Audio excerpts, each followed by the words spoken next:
Blessað og sæl, ég heiti Guðmundur Ingi Guðmundsson, kallaður Munni og starfa hjá Landvernd.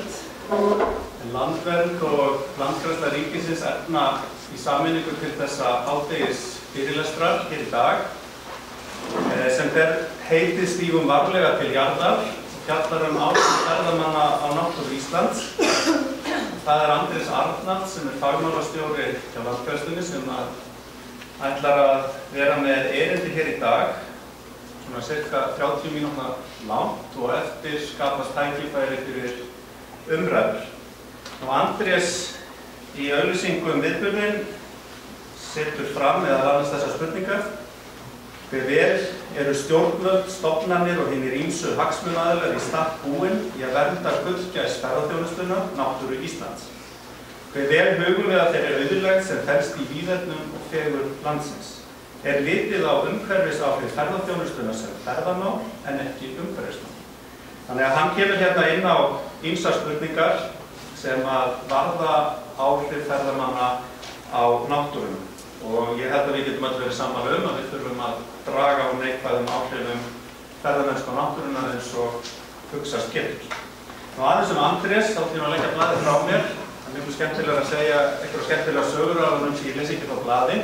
Ég var svo heppinn þegar ég kom heim úr námi frá Bandaríkjunum að ég fékk vinnu upp á Landgræðslu ríkisins. Reyndar ekki hjá Andrési. En Andrés, hann frétti hverra manna ég var og faðir minn skólabróður hans, þannig að hann ákvaði að stela mig í smá verkefni. Og það var ekki bættu snúið, þetta var svona stundur sem tókst ágætlega og við unnum mjög farsarlega, vil ég meina, saman í 1,5 ár eða svo, eða eitthvað lengur. Og ég verð að segja að Andrés einn af svona ötulustu baráttumönnum í náttúruvernd á Íslandi. Hann eldvíginn, það slökknar aldrei á honum, stundum hugsaði ég því miður, en ég kann betur og betur að meta það eftir sem árin líða og kannski ekki síst eftir að ég kom sjálfur á kafi í þessa baráttu þá gott að hafa góðar fyrirmyndir sem aldrei gerast upp. Síðan stendur hérna á blaðinu eitthvað menntun Andrésar og svona sem líka áhugavert. Hann doktor í vistfræði beitilanda og landgræðslu frá Ríkisháskólanum í Washington og Colorado í Bandaríkjunum. Svo hann náttúrulega mikill áhugamaður útivist og ferðamennsku. Þannig að Andrés, það sérstaklega skemmtilegt að vera í þeirri aðstöðu að fá að skipuleggja eitthvað með þér. Við skipuleggjum þessum ráðstöfnum saman 2007, nú byrja ég bara, nú get ég hægt. Og það var við vorum alltaf að reyna að koma með svona endanlegt plan. Svo segir Andrés svona eftir maður þegar ég var svona svolítið þreyttur og svo bara, nei, nú bara þetta planið. Svo segir hann þessa gullnu setningu. Nei, það ekkert plan svo gott að annað betra geti ekki komið í staðinn. Þannig Andrés, nú komið að þér að segja okkur frá þínum plönum það hvernig við komum veg fyrir að álag ferðamenna á náttúruna verði á mikið. Ég vissum að við getum unnið með það áfram. Gjörðu svo vel.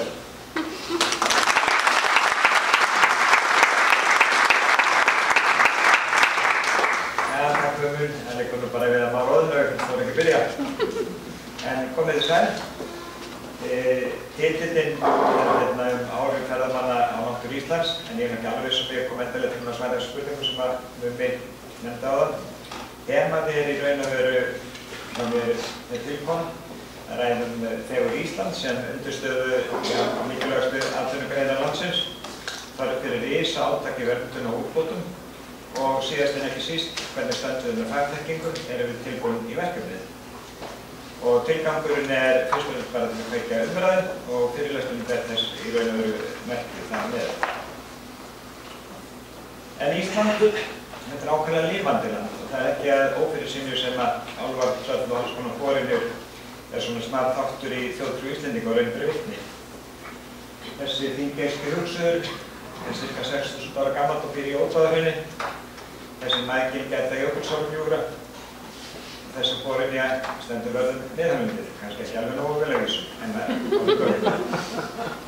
Ísland gjörsamlega einstakt land og því oftar sem ég ferðast til útlanda, sem gerist bara nokkuð oft, þeim fegurra finnst mér Ísland.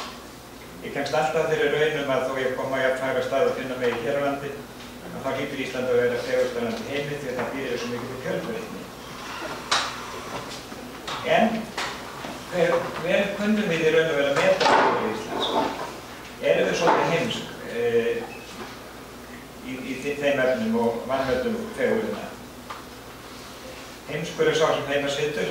Ég lenti þessu því að vera í námi í Bandaríkjunum á sínum tíma, fyrir margt löngu, og eignaðist bókina Náttúruundur veraldar. Þetta var fyrir margt löngu. Og þar sá ég þessari bók að svarti sandurinn var talið eitt af bara merkilegustu fyrirbærum heimsins. Mér kom þetta svolítið óvænt, því að maður er vanur sandurinn. En hann samt til undirstaða til þess ferðaþjónustunnar að Vík í Mýrdal fyrir bragð orðið þriðji vinsælustu ferðamannastaður á Íslandi, ekki síst fyrir samspil lita, svarts, hvíts, græns og svo framvegis. Sandur víðast hvar annars en heiminum er nefnilega ljós, en þetta hafði ég bara ekki fattað í minni heimsku. Þetta er vinsæleg svæði, ekki síst að Hindurlöndum þar sem fólk baða sig ströndinni, en okkar samspil hér á landi er bara einstakt. Það er ekki víða í heiminum þar sem að hvítt löðrið gælu við svartan sandinn og maður getur leikið sér í tígurfjöru. Jafnvel þessi ógnvaldur, sandurinn frá jöklum miðhálendisins, sem hefur lagt stóra hluti Íslands að velli í aldanna rás í samspili við landmyndingum. Þetta er eitt af því sem að skapar svipmyndina, þetta stark beauty, harða fegurð Íslands, eins og útlendingar kalla stundum. En þegar kemur að venduninni, erum við gjörsamlega út á aka? Ég spyr oft. Þetta er áttur til dæmis hluti af áttum sem að franski ferðamenn gerðu á Sprengisandi fyrir nokkrum árum. Þeir voru sem betur fyrir nappar og sektarrætti fyrir röst. En það er margt annað. Þetta er heimasíðu ferðaþjónustu fyrirtækis fyrir nokkrum árum, segir sitt viðhorf og margra sem vonandi eru þó að breytast. Það ríkir nefnilega mörguleyti ákveðið, ég vil kalla viðhorfsleysi, en mann hafi kannski skoðun að átta sig á hlutunum. Það sem þú veist ekki eða veist ekki, það er kannski hættulegast og það er svo staðar hér. Hvað segir þetta logo sem er ennþá notkun viðhorf gagnvart náttúrunni? Þessi mynd er á heimasíðu og hérna er fjallið sigrað, vitaskuld engin vegur, engin stóðar, hólalögt og aftæðing, en maður státa sig enn í dag að ýmsu slíkum afleikum. Þannig að hver er, þegar leitar landin í heild, það er alltaf að horfa á þrókara, frílífsvæði, fjölmanna ferðamannstaði, hver er raunveruleg staða náttúruverndarverkefni þegar náttúrulandið sem heild. Við verðum að standa betur vörður viðkvæma náttúru Íslands, annars er þetta út í gæsina.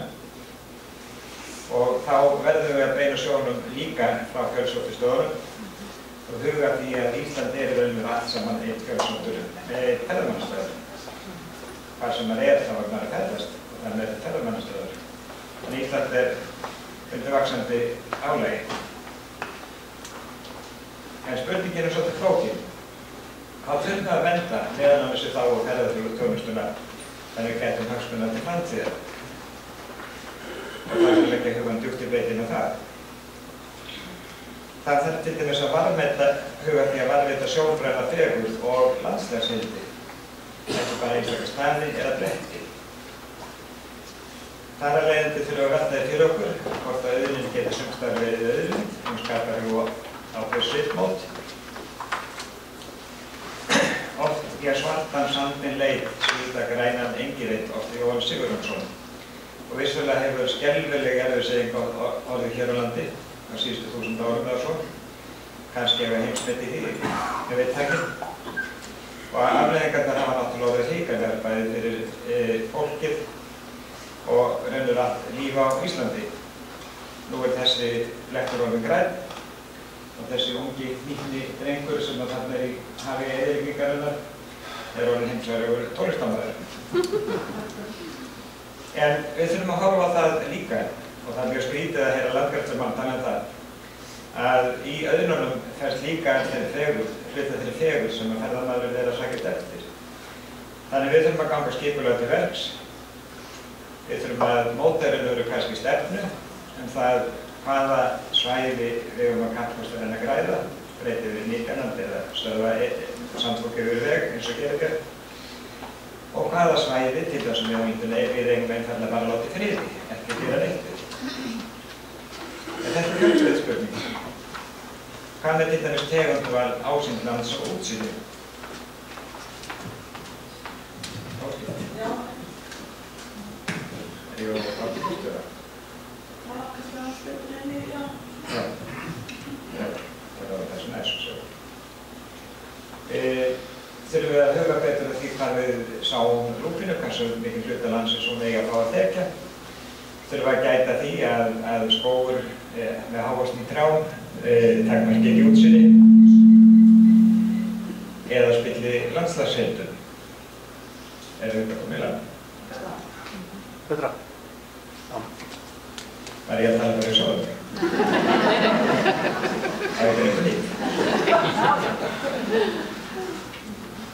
Það er þannig að fegurð Íslands er undirstaðan þessar gullgæsar sem við erum að reyna að fóðra, kannski ekki nægilega vel.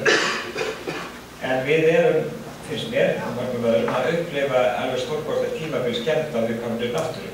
Við erum bara eitthvað svo langt og eftir í úrbótunum. Það eru gríðarlegir hagsmunir í húfi og í því ljósi verður að líta á umhverfisáhrif ferðaþjónustunnar sem eitt af stærstu umhverfismálum Íslendinga í dag.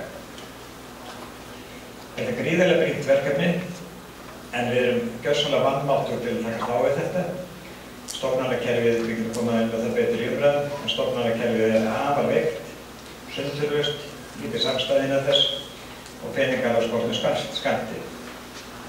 Eins og þetta kom inn á eftir, þá þurfum við líka að huga því hversu vel við kunnum til verka þegar við bara gera eitthvað. Og fyrir bragðið, það má alveg velta þeirri spurningu hvort þegar loksins kemur peningur, þá rjúkum við að staðið í einhverju bráðuræði og gerum meira skaða en gagn fyrir upp í staðið. Þetta er mjög áleitin spurning og þetta er nákvæmlega sama og aðra þjóðir eins og Írar, Skotar og fleiri lenti í þegar peningar loksins kom en undirstaðan var ekki fyrir hendi. Þannig að það vantar að móta heildarinn að sýn með tilliti til umhverfisins, ekki umhverfisins, og það vantar stefnu og markmiði. Hluti af þeirri stefnumótun er að skýra betur hvað er sjálfbær ferðamennska. En mikið er þetta sjálfbærni ef hún nær ekki alla leið. Því að náttúruvernd er þar ekki sjálfgefinn þáttur eins og nætti að vera. Það er til dæmis byrjað að selja hveraferðamennsku sem er í íbúðunum, en megu við raun og veru auglýsa ferðir á hverasvæði fyrir búið er að byggja upp það aðstöðu og annað sem þarf til við eyðilum ekki sjálfa auðlindina sem við erum að fara að nýta. Þetta er viðkvæmast svæði landsins. Þessi mynd er nokkuð ára gömul. Slíkur akstur er ekki leyfður í dag sem betur fyrr. En fólki fannst það skrítið þegar það var að vera amast við því að vera keypt í fjöruborðinu. Og brimið náttúrulega slepptir að útjafnóðu. En fólk gætir ekki því að það getur komist olíu og mynda brá. Og síðan ekki hvað síst að svarti sandurinn, sléttur, ósnortinn, hann er þetta myndefni sem allir er að sækjast eftir. Þannig að þetta er líka auðlind sem ekki er búið að spilla, þó skalinn sé ekki vananlegur. Svo er alveg purkunarlaust við að kynna Ísland og auglýsa sem landi þar sem allt má. Hvað segir þessi photoshopaða auglýsing frá Íslandsbanka sem búið að birta alloft? Það er jú hægt að veita lesum að keyra betur í hverasvæðina. Bankinn að skoða það. Hér er tækjafnir blaði, segir sitt. Hér er mynd úr handbók sem var að gefa út á ensku fyrir erlenda ferðamenn sem kom á torfærihjólum til Íslands. Það var sérstaklega mennt að það var kindagötur og annað slíkt. Það er skemmtilegt að ferðast eftir. Bara að passa sig að vera ekki með mikið farangur á hjólum þegar farangur getur skemmst og göturnar eru djúpar. Þetta segir svolítið viðhverf. Og svo er það hvers konar ferðamennsku við viljum sjá hér á landi. Það þarf líka umræðum það. Þetta er úr viðtali við einn af þeir sem er leigð svona kampera. Fyrirsögnin var ferðalög án takmarka geta farið þangað sem hugurinn gildist. Síðan kom fram í viðtalinu að það var ekkert íslensku lögum og reglugerðir sem takmarkuðu það hvernig mann getur farið og hvernig mann getur stoppað. Og hvað er eiga 15 tonna trukkar á mjóum dekkjum einfallega út fyrir malbik malbikað upp eða uppbyggða vegi. Hvað þá viðkvæma staði þar sem að stoppa. Það margir slíkir bílar hafðir hér allt sumar og gerði beinlínis út. Það ekkert sem að takmarkar slíkt í íslenskum lögum og reglugerðum. Það er bragabók. Hér eru flögur eftir kampur frá því fyrra. Viljum við að Ísland verði svona útsporað og það er svona út bíó, því að aðstæðan eru fyrir í þessu kampurum. Það ríkir nefnilega skipulagsleysi á svo mörgum sviðum, mjög fleiri en fólk getur grein fyrir. Bara til bæti við einu dæmi, það getur verið mörg. Það er fjallahjólamennskan sem er alveg dýrlegt sport og ég myndi sjálfur að vera enginn fara stundar. En víðast hvar annars staðar þá er skýrt og klárt hvar megi fara á slíkum fjallahjólum. Í Bandaríkjunum til dæmis þá fara í fangelsi til að akra eins og þess að við gerum hér, því að það má bara vera á skilgreindu brautum samkvæmt skilgreindu leið. Þannig að það þarf að móta reglur í umgengum landið. Náttúruverndarlögin eru afar veik, lenti til miðri salti þessum nú eru átt að taka upp. Veit ekki hvað raflög kann að verða, en jafnvel í því lagafrumvarpi er ekki nógu mikið af raunverulegum tækjum til að geta takmarka umgengni við íslenska náttúru. Svo þá líka að móta siðareglur um það hvernig við kynna landið.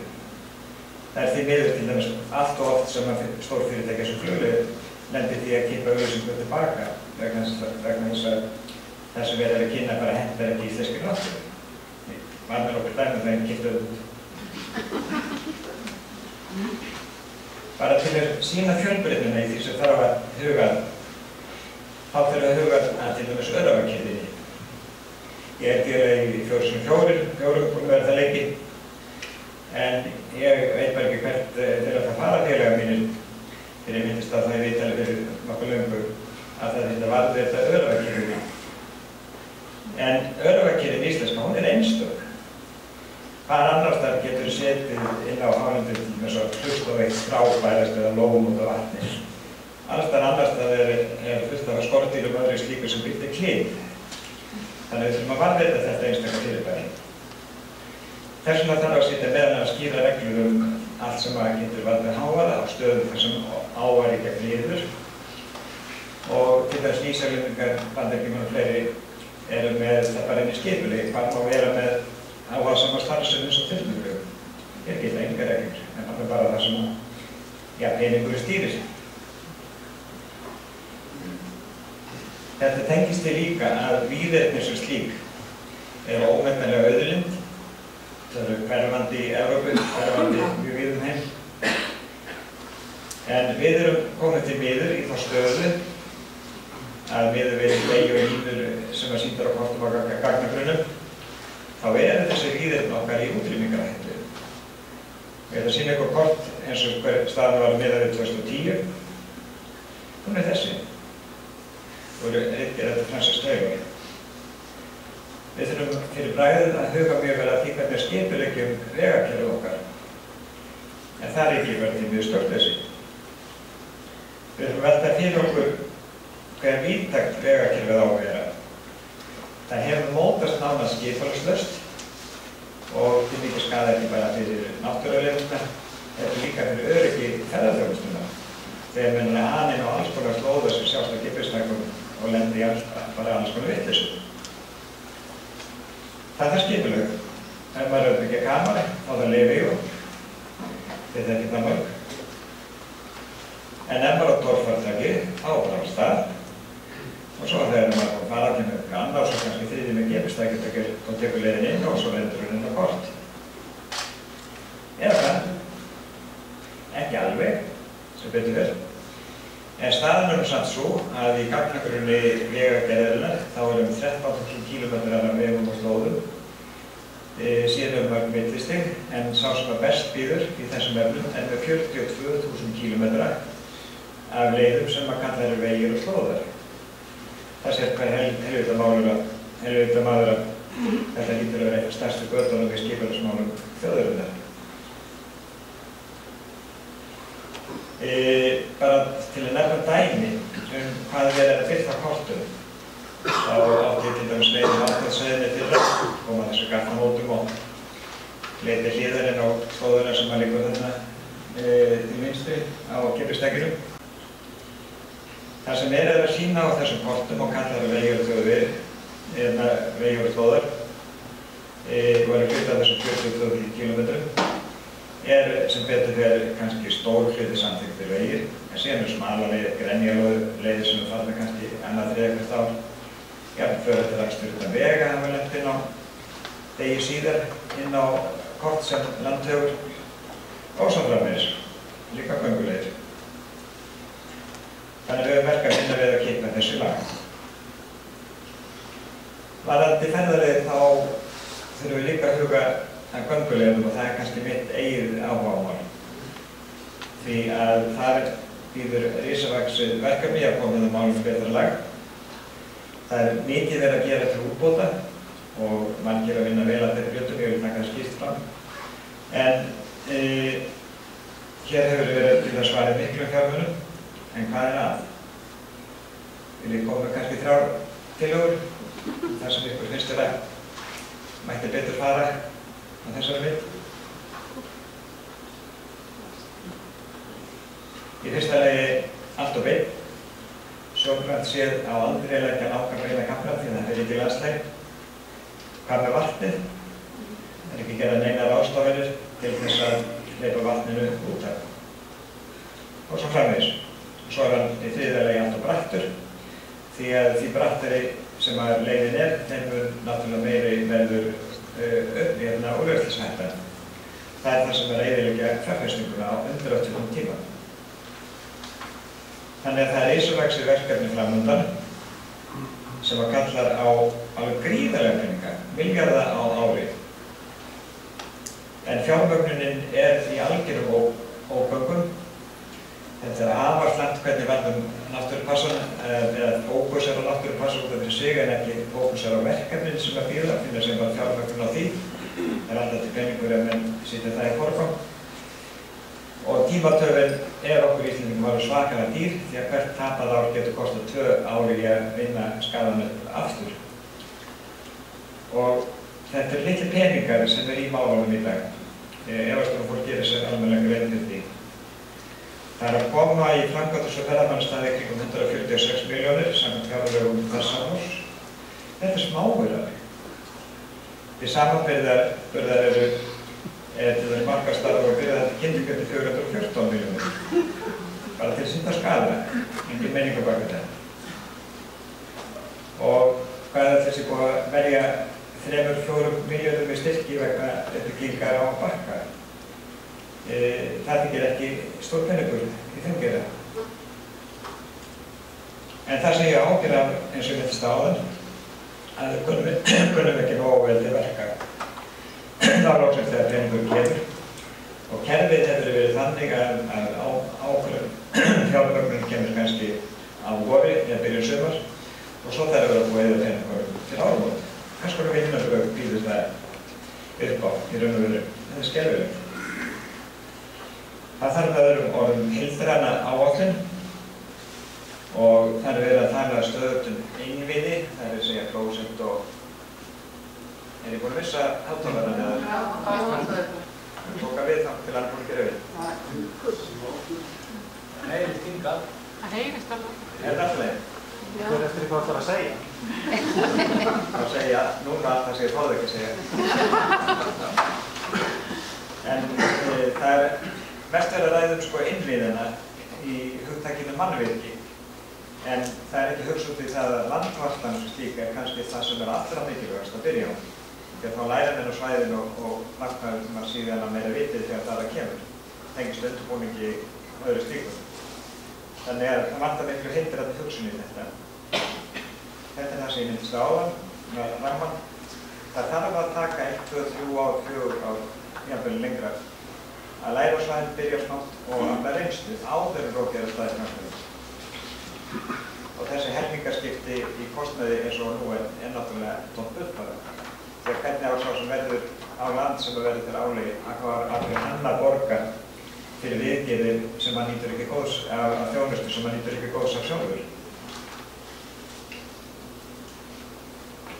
Og svo þarf að styrkja sem fagleg vinnubrögð og ég ætla að koma betur inn á það núna. höfum verið í gangi vonir að geta byggt upp heildræna áætlun á þessu sviði, ekki nokkur stað fengið fjármagn til að byggja upp. En við erum að styrkja þekkingun og veita fræðslu og þjálfun. Og þegar ég segi við, þá er ég að tala samstarf stofnana, Landgræðslunnar, Umhverfisstofnunar, þjóðgarðanna, skógræktarinnar og fleiri með ferðamálastofum. Við erum nefnilega á því sem kallað viðgerðarstiginu en ekki stjórnunarstiginu. Við erum alltaf að vinna eftir á þegar skaðinn er skeður með bara takmarka sín. Í staðinn fyrir að vinna fram í tímann, sjá fyrir, undirbúa og skipuleggja vel. Og tryggja það að við sem ekki bara með peninga eitt skipti heldur sé þetta stöðuglæði. Með öðrum orðum, við þurfum að koma okkur yfir í skipuleg vinnubrögg. Hvað var það göngulegir? Ætli sé ekki að myndast einn ný göngulegir, ég veit ekki eins og eina viku eða eitthvað svoleiðis. Og það myndast yfir þannig að einhver hópur eða fyrir svona bara einn dögum, þá myndast lóð og fleiri koma á til einhver stígur. Og svo er stígstjórnunar þannig að það er í stað þess að færa stíginn til eða að leggja nýja leið sem hentar betur landslæginu, þá bara fara í að gera við stíginn þar sem hann er, það er nokkuð almennt. Og fyrir bragðið verður endingartíminn afar lítill af því sem gert er. Og ég er nokkuð viss það að sauðkindin myndi ekki hefða sér eins og maðurinn. Ég hef því fleygt að kindagötur fari sjaldan yfir 6 gráður í kalla. Það er undir þeim varpun sem veldur verulegu jarðvegsrofi vegna vatns. Vatn er grefur nefnilega og helvíti hratt. Þessar myndir úr Skaftafelli, stígur breytist í Stórfljót stundum tíma. Þetta er að fjölsóta ferðamannastað. Hér hefur meira að segja verið raðað steinum sitt hvort megin og raunur búin til árfaravegur, vatnið kemst skjúta, endingartíminn verður afar stuttur. Þannig að það þarf að taka til hendinni í þekkingu þarna. Það er dálítið af fólki sem býr yfir mjög góðri þekkingu á því hvernig ég vinna hlutina. En því miður er fjöldi þessara einstaklinga ekkert meira en svo að kemst kannski fyrir einu fólksbýri eða svo. Þannig að við þurfum bara að miðla því sem að þessara aðstöðum og líka tryggja það að fleiri bætist í hópinu. Sama gildir efnisval. Þessi myndi tala sínu máli stöðuna. Hér er ágætis efni en að því maður kunni ekki að veita allt frá og vera endingartíminn stuttur. Ég var mjög skeptiskur á það að leggja malbygg inn í Dimmuborgir. Þetta er uppi staðið samfærið stjórn það að þetta var eina vitranna sem hægt var að gera. Fellur vel að landi og ber þetta vaxandi álag. Hér er bandarísk útfærsla. Passa upp á liturinn síðan nákvæmlega eins og í umhverfinu. Ég myndi sem að leggja svart malbygg á þessu ljósa fleti. Svo þarf að hugsa landslagsheildirnar. Þessi myndir úr Klettafjallaþjóðgarðinum í Bandaríkjunum. Engar beina línur, allt gert til að fella stíginn sem allra mest inn í náttúruna. Ég er að ágera því að til hönnuðir sem að koma verður hér í skipulagi. Þeir eru þjálfaðir, ég er kannski mjög fordómafullur gagnvart þessu, en þeir eru þjálfaðir til að hanna inn í borgarumhverfið, búa til mannvirki. En kúnstin er að búa til eitthvað sem er hluti af náttúrunni. Þannig að ferðamaðurinn raunverulega taki ekki eftir því að hann sé sem manngefnu efni, þetta er bara í náttúrunni. Hér er skosk útfærsla á leiðinur brekkum. Hér er íslenska leiðin. Það er að segja fleira. Kostar almannafé. Hér er önnur, ég ætla að vera með mynd af Timburhús, en því miður það myndir sem ég var með voru ófullt kláruðu verki, þannig að ég myndi ekki sýna þér. En það þarf stórlega að faktaðekkingu á þessu sviði. Myndin vinstra megin sýnir til dæmis að við þekkjum lítið til hvað tröppur með eiga að vera háar, þannig að fólk fara ekki að ganga á stöðunum. Við verðum sem sé að passa upp á það miklu betur en við erum að gera að mannanna verð falli að náttúruförnum og verði hluta af náttúrunni. Erum við á stigi viðgerð en ekki stjórnunar og fyrirhyggju? Er það náttúrulögmál að mannvirkjum þurfa að líta það perlu sem við erum að reyna að standa vörðum? Af hverju var þessi leið til dæmis ekki færi til eða lögum þannig til að hann ekki svona áberandi hliðin á fossinum. Hvað með auglýsingaskiltin og svo framvegis. Þessu tengt þurfa að velta fyrir okkur hvað er ég að byggja og hvaða stöðum á að fóra þetta uppbyggingu. Það er alveg að mikilvæg ákvörðun að tryggja það við sem einhver Disney-væða ferðaþjónustuna en haga uppbyggingunni í samræmi við þarfir og náttúruverndarsjónarmið og fella mannvirkinu umhverfinu. Gera afstöðast dæmi, flottasta þjónustumiðstöð sem ég hef komið í. Það eru margar leiðir til að fella mannvirki að náttúrunni, en hversu vel kunnum við til verka? Spurning sem ég ætla að svara. Við þurfum að gera miklu meira því að leita til þjóða sem að gæta betur að börnunum sínum, náttúrubörnunum, heldur við Íslingar gerum. En ég óttast að við séum til ekki steingervingar, að við höldum að við vitum allt sem að það sjálf, fyrir því að henni prófið. Löngu búið að byggja það. Við erum líka með vanmáttugt stjórnkerfi til að takast á við hlutina. Ferðaþjónustan er jú að flugstiga í gjaldeyrismálunum. 80% þeirra sem koma til Íslands segja skólaður með náttúru Íslands, en ég held að þessi 90% þeirra sem fara upp á land með náttúruna í fyrsta sæti. En ferðamálin eru með vægarsett veikastöðu í stjórnkerfinu. Nú er ég komin hættulega að breyta þessu. En það þarf að bæta skilvirkni. Þessar stofnanir, eins og ég myndist það áður, sem koma að þessum málum eru litlar, með lítinn en góðan mannafla og það er ekki sér til að það vinni nægilega saman. 80% í Íslandi eru tómarúmi þegar kemur að náttúruvernd. Þegar þjóðgarðarnir og friðlýssvæði eru ca. 20%, áherslan er á þau svæði, þá er eftir 80% sem að fáir eru að sinna. Það þarf að bæta því. Og svo er það með ferðamálin sjálf. Þau hafa til miður afar veika stöðu í stjórnkerfinu og nú átti ég að leggja fyrir ykkur smá þraut. Þið eigið að finna hvar ferðamálin eru staðsett í skipuriti atvinnuvega og nýsköpunarráðuneytisins og svo byrja ég að telja.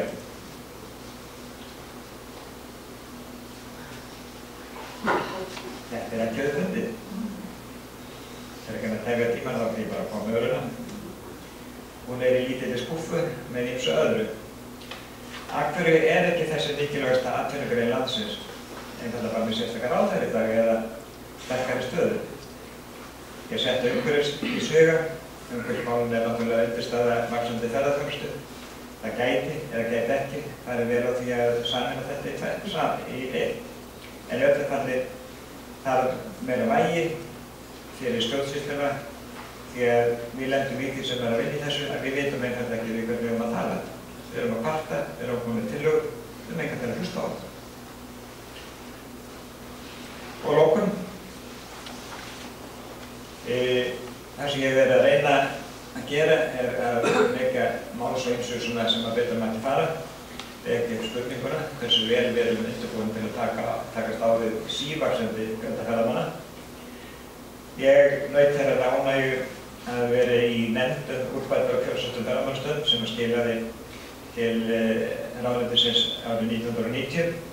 Eitt af því sem það kom fram mjög kristaltært var að ef við leggjum ekki verulegt fjármagn í úrbætur og takast á við þennan vanda, þá mættu við gleyma því að fjölga ferðamönnum til Íslands. Sem því miður lendi þessi skýrsla náttúrulega glattgistunni eða skúffunni eins og margt annað. Við höfum einfaldlega sofið á verðinum þessum ár sem liðin eru.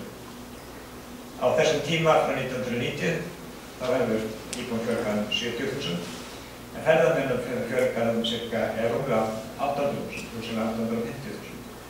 Kerfið er ekkert mikið sterkara í dag til að takast á þessum mál heldur en það var 1990. Það er einfaldlega langt á eftir og ég hef heyrt fólk fyrir að það sem hefur dvalið í Nýja-Sjálandi eða kynnt sér það mál þar að við erum kannski á svipuðu stigi með skipan náttúruverndarmála og verndun hér á landi eins og Nýja-Sjáland var fyrir 1990. Þannig að það er veruleg uppstokkun sem það þarf að verða á kerfinu til að við ráðum við þennan vanda. Ekki nógsýtt penning, en það þarf að gera kerfið skilvirkari. En umfram allt þurfum við að virða náttúruna því að hagsæld ferðaþjónustunnar inn í framtíðina Gullgæsin sjálf byggir á því að við verndum náttúruna og þjóðarbúið náttúrulega mjög háð slíku. Þannig að mín lokaorð eru stígu varlega til jarðar. Takk fyrir.